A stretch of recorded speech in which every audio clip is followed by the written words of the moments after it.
కానీ మీ వెనుక బీజేపీ పెద్దలు కొంతమంది ఉన్నారు. వాళ్ళు ముందుకు రాకుండా మిమ్మల్ని ముందు పెట్టి ఒక గేమ్ ఆడిస్తున్నారు. బీజేపీ పెద్దల చేతిలో మీరు కీలు బొమ్మగా మారారు అనేటువంటిది మీ మీద ఉన్నటువంటి ప్రధానమైనటువంటి ఆరోపణ.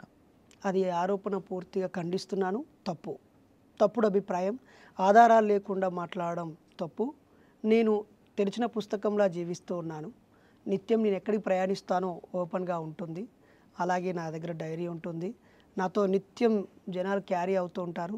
నా నాయకులకి, నా కార్యకర్తలకి, నా సీనియర్లను కలుస్తూ జ్ఞానాన్ని పొందడము నాకే టైం సరిపోదు. కాబట్టి ఎవరి కుట్రల్లోనూ నా వెనకాల ఏ మతోన్మాద శక్తులు కానీ రాజకీయ నాయకులు కానీ ఉండరు. సరే, మీరు చెప్పిన దాని ప్రకారమే బీజేపీ ఎమ్మెల్యే రాజాసింగ్ కాకుండా ఈ కుట్ర ఎవరు చేసి ఉంటారనుకుంటారు? నేను అనుకుంటున్నాను, ఇప్పుడు అయ్యప్ప స్వాములంతా మాలలు వేసుకొని ఉన్నారు. ఇతను అయ్యప్ప స్వామి పుట్టుక గురించి వివరించాడు. ఈ చర్చ ఇలాగే కొనసాగితే ఆయన ప్రసంగం వేలాది మంది దగ్గరికి వెళ్ళిపోతూ ఉంది. ఇది ఇలాగే వెళ్ళిపోతే క్రమంగా అయ్యప్ప మాలలు వేయడం తగ్గిపోతూ వస్తుంది. కరోనా తర్వాత అది కాస్త జీరోకి వచ్చింది. మొన్న ఈ మధ్య కూడా అరవాన్నం యాలకుల్లో విష పదార్థాలు ఉన్నాయని 6 కోట్ల బాక్సులు చేసేశారు. వరుసగా అక్కడ సంఘటనలు జరుగుతూ ఉండడము, మకర జ్యోతి కల్పితము అని చెప్పి ఆ ట్రస్టే ట్రావెన్కోర్ సంస్థానమే ఇది తప్పు, మనుషులమైన మేమే సృష్టిస్తున్నాము, ప్రజల్ని ఆకర్షించడానికి భక్తుల్ని రప్పించడానికి చేస్తున్న భాగం అని చెప్పి డిక్లరేషన్ ఇచ్చారు.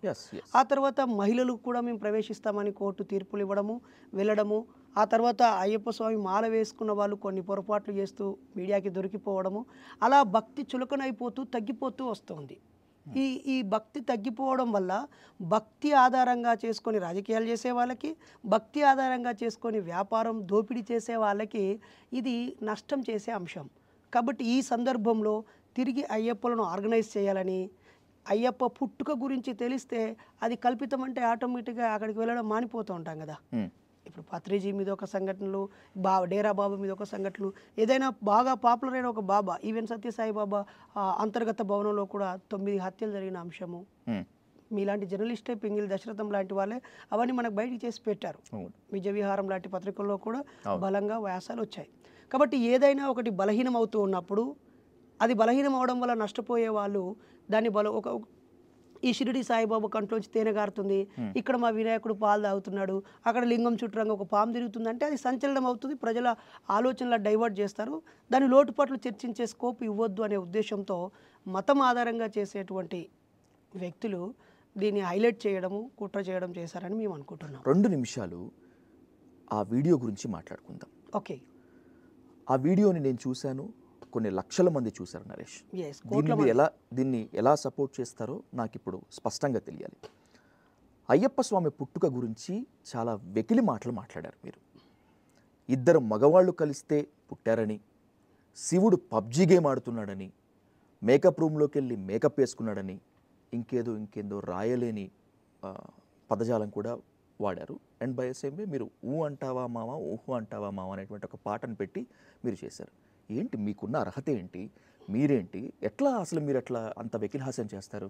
మీ ఐ డ్రీమ్ ఛానల్ విలేకరి కానీ కెమెరామెన్ కానీ ఆ ప్రోగ్రామ్ జరిగిన చోటికి వచ్చిందా? రాలేదు. ఆ కెమెరామెన్, అక్కడికి వచ్చిన కెమెరామెన్ యొక్క లైవ్ వీడియోస్ని మీరు సేకరించారా? చూడలేదు. అంటే అక్కడ జరిగిన లైవ్ ప్రోగ్రామ్ ఎవిడెన్స్ తీసుకోకుండా దాట్స్ వై ఇంటర్వ్యూ స్టార్టింగ్లోనే మిమ్మల్ని అడిగాను, మాట్లాడింది మీరేనా, ఆ వాయిస్ మీదేనా అంటే యూ సెడ్ అవును అని చెప్పి ఒప్పుకున్నారు. అవును, మాట్లాడింది నేను అన్నాను, కానీ మీరు చూసిన వీడియోని నేనే మాట్లాడానా అనేదాన్ని నేను అంగీకరించలేదు. ఒకటి. ఓకే. తర్వాత 2 మగవాళ్ళకు పుట్టారు అనే ప్రశ్న, అది తప్పు అని మీరు ఏ గ్రంథం ద్వారా, ఎవరైనా పండితులు 5-10 సార్లు మాల వేసుకున్న వాళ్ళు, లేదా ఆ గుడి ఆవిర్భావం కోసం పాటుపడ్డ వాళ్ళు, విస్తరణ కోసం పాటుపడ్డ వాళ్ళు, ఒకరు వచ్చి బైర్ నరేష్ చెప్పింది తప్పు, హరిహర 2 మగవాళ్ళకు పుట్టాడు అనేది తప్పు, ఇగో ఇందులో ఈ ఆడావిడ ఉంది, వీళ్ళిద్దరి మధ్య పుట్టారు అని చెబితే నేను నా స్టేట్మెంట్ వెనక్కి తీసుకొని బహిరంగంగా క్షమాపణ చెప్పడానికి సిద్ధంగా ఉన్నాను. నేనే కాదు ఈ విషయాన్ని చెప్పింది, ప్రశ్నించింది. అయ్యప్ప అనే ఆలోచన పుట్టినప్పటి నుంచి దానికి ప్రశ్నిస్తూ ఇది ఎలా సాధ్యమని ప్రశ్నిస్తూనే ఉన్నారు. ప్రశ్న నాతో మొదలవ్వలేదు. ఈ వివాదానికి లేదా ఈ సంచలనానికి నేను కేంద్ర బిందువునయ్యాను తప్ప ఆ ప్రశ్న నాతో మొదలు కాలేదు. ఒక అంశం. రెండోది, ఊ అంటావా మామ ఊ అంటావా అనే పాటను నేను పాడానని, అది కాకుండా నేను గద్దర్ గారు రాసినటువంటి పాట పాడాను. స్వామియే శరణం అయ్యప్పో మా కొంప ముంచినవురయ్యప్ప, స్వామియే శరణం అయ్యప్పో అనే పాటను కూడా ఒకసారి మీరు ఆ పాట 20 సంవత్సరాల క్రితం గద్దర్ గారు రాసినటువంటి పాట. 20 సంవత్సరాల క్రితం నుంచి ఆ పాటని వినలేదా? దానిపైన స్పందించలేదు ఎందుకు? అంటే నేను గద్దర్ గారిని తప్పుపట్టమని అడగట్లేదు. కాబట్టి ఒక ఉపన్యాసకుడికి స్వేచ్ఛ ఉంటుంది, ఒక రచయితకు స్వేచ్ఛ ఉంటుంది, ఒక శాస్త్రవేత్తకు హైపోథీసిస్ ఊహిస్తాడు. ఒక సైంటిస్టు ఇలా చేస్తే ఈ కరోనాకు మందు వస్తుందేమో, ఇలా చేస్తే దీనికి పరిష్కారం దొరుకుతుందేమో అని అనేక ఆలోచనలు చేస్తూ ఉన్నప్పుడు ఏదో ఒక ఆలోచన పరిష్కారం వస్తుంది. ఒక్కోసారి ఆలోచనలు పరిష్కారం రాకుండా కాలగర్భంలో కలిసిపోతాయి. అలాగే నేను ఆ సందర్భంలో అయ్యప్ప స్వామి జననానికి సంబంధించి ఏ పురాణాలు ఎలా చెబుతున్నాయో చెప్పడానికి ప్రయత్నించాను తప్ప నా ఎదురుగా అయ్యప్ప స్వాములు లేరు, నేను అయ్యప్ప స్వామి గుడికి సంబంధించిన ప్రదేశంలో లేను, ఒక మతవాద కేంద్రంలో లేను, రాజకీయ కేంద్రంలో లేను, లేదా ఉద్రేకాలు రెచ్చగొట్టడం ద్వారా రాజకీయ ప్రయోజనాలు పొందాలనో హైపు పొందాలనో లేదు. అర్ధరాత్రి 1:20 ప్రసంగించాను నేను. అప్పుడు నా ముందున్నటువంటి కూలి నాలి కాయ కష్టం చేసి బైరి నరేష్ వస్తున్నాడు, ఆయన మాటలు వినాలని చెప్పి తండోపతండాలుగా వచ్చిన రైతులు కూలీలు నిరక్షరాస్యులు ఉన్నారు. వాళ్లకు వివరించే క్రమంలో ఆ 1:40 ఊ అన్న పాట ఒక కాడ, స్వామియే శరణం అనే పాట ఒక కాడ, అలాగే వేమన పద్యం ఒక చోట, ఇలా సందర్భోచితంగా చెప్పినవి క్లబ్ చేసి చెడ్డ ఆలోచన వచ్చేలాగా, తప్పుడు అభిప్రాయం వచ్చేలాగా, రెచ్చగొట్టేలాగా చేయడం అనేది ఆ వీడియో ఎడిటర్స్ని మీరు ఎండగట్టాలి.